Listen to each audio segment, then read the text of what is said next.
Hello friends, स्वागत है आपका हमारे YouTube channel study smart IQ में। और मैं हूं सबा परवीन।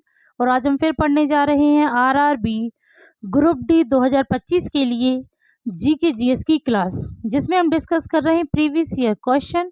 और ये हमारी क्लास 44 है और इससे पहले हम 43 क्लासेस से कर चुके हैं। और आज इस क्लास में हम पढ़ेंगे 9 सितंबर 2022 के शिफ्ट 3 के जी के जीएस के प्रीवियस ईयर क्वेश्चन के एमसीक्यू। सो आई होप आपको ये वीडियो पसंद आती हो। और ऐसे ही वीडियो देखने के लिए हमारे चैनल को लाइक करें, शेयर करें और सब्सक्राइब करना ना भूलें। तो चलिए स्टार्ट करते हैं क्लास। फर्स्ट है, पूना पैक्ट महात्मा गांधी और डैश के बीच हुआ था। तो पूना पैक्ट महात्मा गांधी और किसके बीच हुआ था? तो ये हुआ था महात्मा गांधी और डॉक्टर बी आर अम्बेडकर के बीच। राइट आंसर है option D, Poona pact Mahatma Gandhi और डॉक्टर बी आर अम्बेडकर के बीच हुआ था। और पूना पैक्ट ये कब हुआ था? तो ये हुआ था 1932 में। ओके, 1932 में ये हुआ था। अब हम यहाँ बात करते हैं डॉक्टर बी आर अम्बेडकर के बारे में। तो डॉक्टर बी आर अम्बेडकर इन्हीं बाबा साहेब के नाम से भी जाना जाता है। ओके, बाबा साहेब के नाम से इन्हें जाना जाता है। और यह प्रारूप और मसौदा समिति के अध्यक्ष थे। ठीक है, प्रारूप और मसौदा समिति के अध्यक्ष थे। डॉक्टर बी आर अम्बेडकर ये भारत के पहले कानून मंत्री थे। ठीक है, भारत के पहले कानून मंत्री थे। ठीक है, doctor B R Ambedkar. Okay, फिर अब हम बात करें यहाँ पे सरदार वल्लभ भाई पटेल। तो सरदार वल्लभ भाई पटेल इन्हें लौह पुरुष के नाम से जाना जाता था। ठीक है, इन्हें लौह पुरुष के नाम से जाना जाता था। ठीक है, सरदार वल्लभ भाई पटेल को। ठीक है, सरदार वल्लभ भाई पटेल इन्हें भारत का बिस्मार्क कहा जाता था। ठीक है, भारत का बिस्मार्क भी कहा जाता था सरदार वल्लभ भाई पटेल को। सरदार वल्लभ भाई पटेल यह भारत के पहले उप प्रधानमंत्री, भारत के पहले उप प्रधानमंत्री और पहले गृह मंत्री थे। ठीक है, भारत के पहले उप प्रधानमंत्री और पहले गृह मंत्री नियुक्त हुए थे सरदार वल्लभ भाई पटेल। ठीक है, सरदार वल्लभ भाई पटेल इन्होंने बारदोली सत्याग्रह का नेतृत्व किया था। ठीक है, बारदोली सत्याग्रह का नेतृत्व किया था, जहां पर इन्हें बारदोली की औरतों ने इन्हें उपाधि दी थी। ठीक है, इन्हें उपाधि दी थी सरदार की। ठीक है, बारदोली की औरतों ने वल्लभ भाई पटेल को सरदार की उपाधि दी थी। ओके, वल्लभ भाई पटेल इनकी प्रतिमा है जो कहाँ पर है? तो इनकी प्रतिमा ये गुजरात में है। इसका नाम है स्टैचू ऑफ यूनिटी। ठीक है, स्टैचू ऑफ यूनिटी यह इनकी प्रतिमा का नाम है। ठीक है, सरदार वल्लभ भाई पटेल की प्रतिमा जो कि गुजरात में स्थित है। ओके, फिर हम बात करें लॉर्ड इरविन। तो लॉर्ड इरविन यह भारत का वायसराय था। ठीक है, यह वायसराय था और इसके कार्यकाल में गांधी इरविन समझौते पर हस्ताक्षर हुए थे। ठीक है, गांधी इरविन समझौते पर हस्ताक्षर हुए थे महात्मा गांधी और इरविन के बीच में। और ये कब हुआ था हस्ताक्षर? तो ये हुए थे 1931 में हुए थे। ठीक है, द्वितीय गोलमेज सम्मेलन से पहले। और इनके कार्यकाल में सविनय अवज्ञा आंदोलन की शुरुआत हुई थी। ठीक है, सविनय अवज्ञा आंदोलन की शुरुआत हुई थी। फिर बात करें हम लॉर्ड माउंटबेटन। ठीक है, तो लॉर्ड माउंटबेटन यह भारत के अंतिम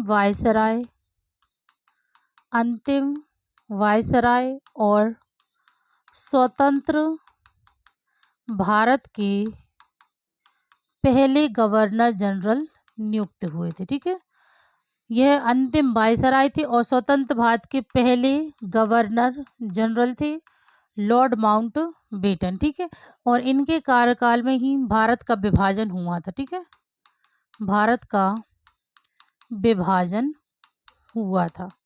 ओके, अब हम बात करें महात्मा गांधी के बारे में। ठीक है, महात्मा गांधी के बारे में हम बात करें। ठीक है, तो महात्मा गांधी का पूरा नाम क्या था? तो इनका पूरा नाम था मोहनदास करमचंद गांधी। ठीक है, मोहनदास करमचंद गांधी इनका पूरा नाम था। ठीक है, महात्मा गांधी का। महात्मा गांधी को महात्मा किसने कहा था? तो महात्मा से संबोधित इन्हें किया था रविंद्रनाथ टैगोर ने। ठीक है, रविंद्रनाथ टैगोर ने इन्हें महात्मा कहा था। फिर इन्हें बापू किसने कहा था? तो बापू इन्हें कहा था राजकुमार शुक्ला ने। फिर राष्ट्रपिता, तो इन्हें राष्ट्रपिता किसने कहा था? तो ये कहा था सुभाष चंद्र बोस ने। ठीक है, सुभाष चंद्र बोस ने इन्हें राष्ट्रपिता कहा था। फिर अर्ध नग्न फकीर, अर्ध नग्न फकीर इन्हें किसने कहा? तो ये कहा था विंस्टन चर्चिल ने। ठीक है, और इन्हें साबरमती का संत भी कहा जाता है। ठीक है, महात्मा गांधी को महात्मा, बापू, राष्ट्रपिता, अर्धनग्न फकीर और साबरमती का संत, इन सभी नामों से इन्हें जाना जाता है। ठीक है, फिर महात्मा गांधी जी के बारे में आगे बात करें तो इन्होंने कौन कौन सी पत्रिकाएं चलवाई थी? महात्मा गांधी ने पत्रिकाएं तो उन्होंने चलवाई Navjivan, Harijan, young India, Indian opinion, Indian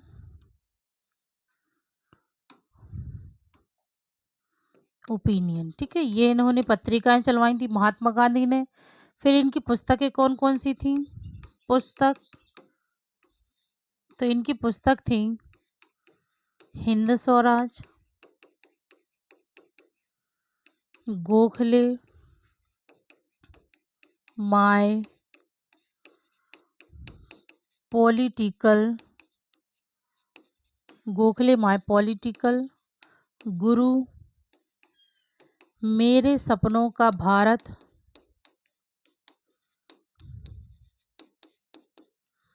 my experiment with truth. ठीक है, ये इनकी कुछ पुस्तकें थी महात्मा गांधी की। फिर बात करें इनके आंदोलन। ठीक है, तो कौन कौन से आंदोलन किए? तो सबसे पहले चंपारण सत्याग्रह। चंपारण सत्याग्रह ये कब हुआ था? तो ये हुआ था 1917 में। फिर उसके बाद है खेड़ा सत्याग्रह, ये हुआ था 1918 में। और फिर उसके बाद रॉलेट सत्याग्रह, तो रॉलेट सत्याग्रह ये हुआ था 1919 में। फिर सविनय अवज्ञा आंदोलन, ये हुआ था 1920 में। फिर उसके बाद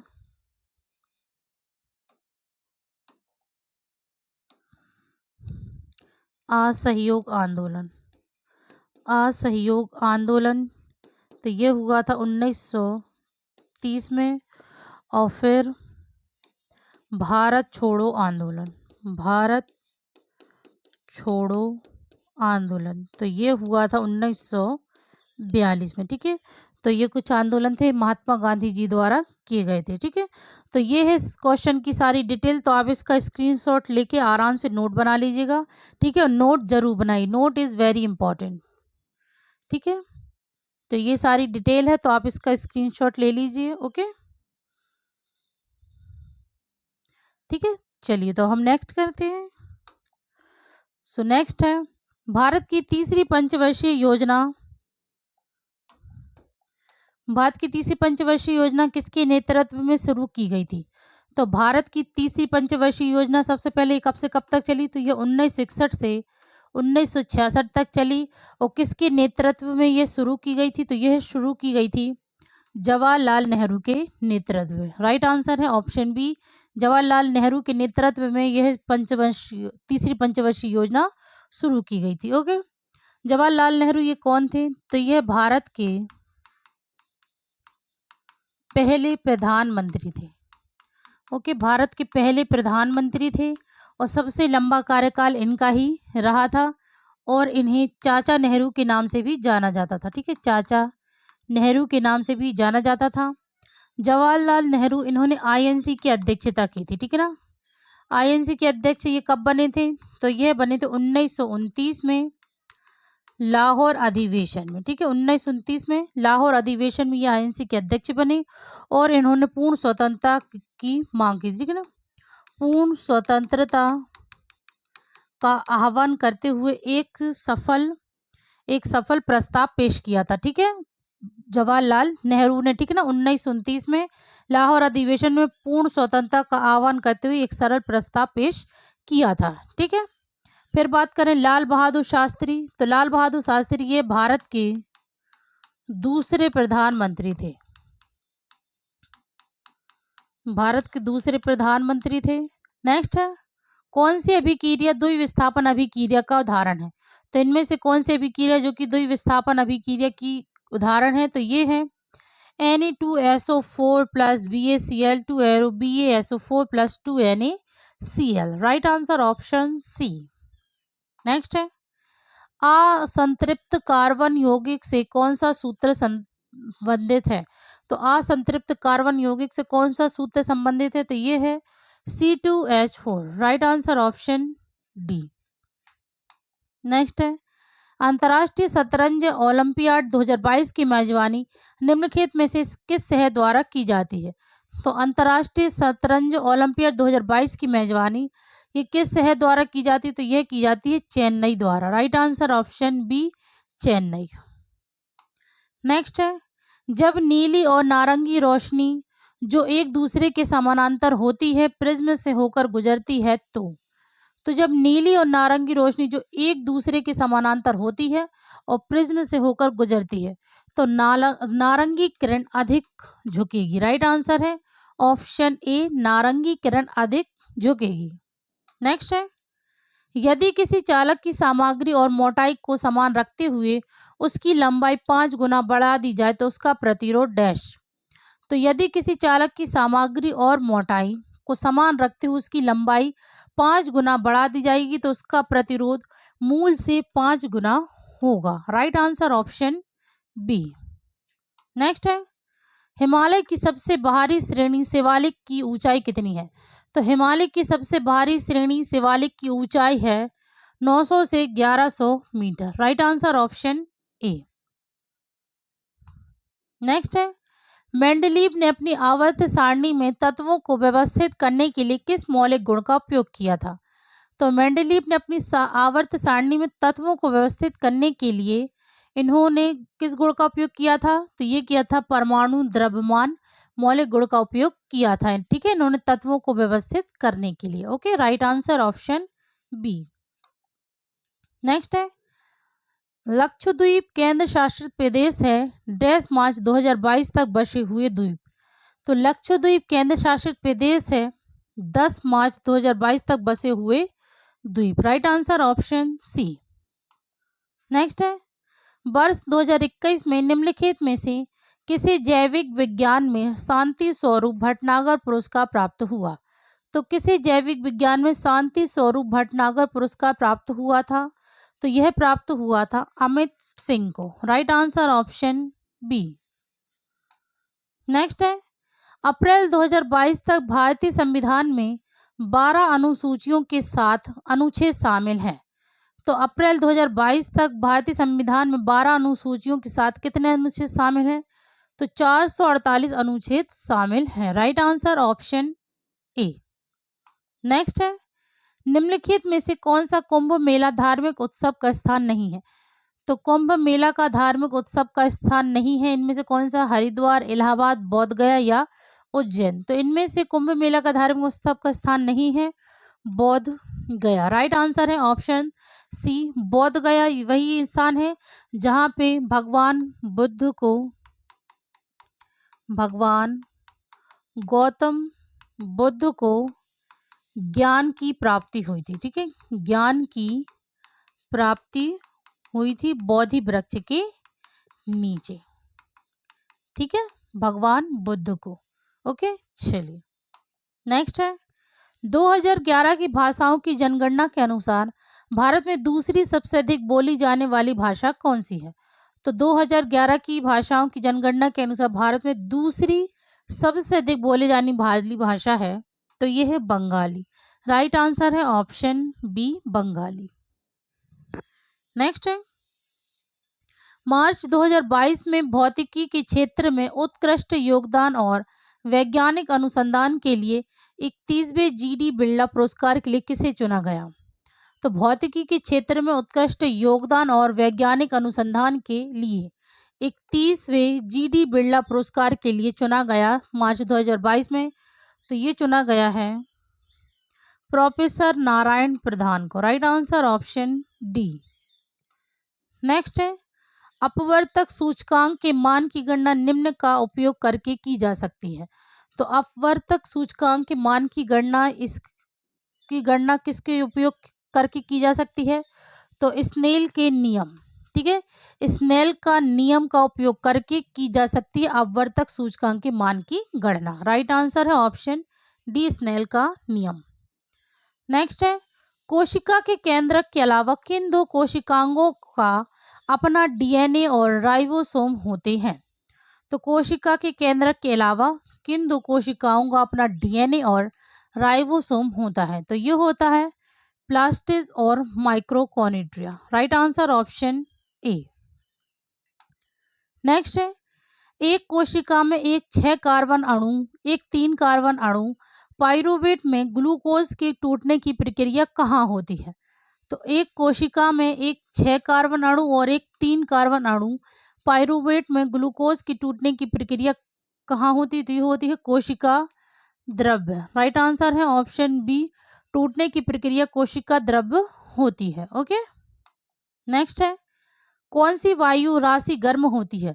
तो इनमें से कौन सी वायु राशि गर्म होती है? तो ये होती है महाद्वीपीय उष्ण कटिबंधीय। Right answer option A. Next है निम्नलिखित में से कौन 11 अगस्त 2022 से भारत का उपराष्ट्रपति बना? तो कौन 11 अगस्त 2022 से भारत का उपराष्ट्रपति बना? तो यह बने Jagdeep Dhankhar. Sorry, answer D, Jagdeep Dhankhar. Next है विद्युत धारा के तापीय प्रभाव पर कार्य करने वाला सुरक्षा उपकरण कौन सा है? तो विद्युत धारा के तापीय प्रभाव पर कार्य करने वाला सुरक्षा उपकरण कौन सा है? तो ये है fuse. Right answer option B. Next है चिकित्सकों द्वारा रक्तचाप मापने के लिए प्रयुक्त यंत्र का नाम लिखें। तो चिकित्सकों द्वारा रक्तचाप मापने के लिए प्रयुक्त यंत्र का नाम है रक्त दाब मापी। Right answer option A. Next है प्लास्टर ऑफ पेरिस में क्रिस्टलीकरण के पानी के एक अणु से CaSO4 की कितनी सूत्र इकाइयां जुड़ी होती हैं?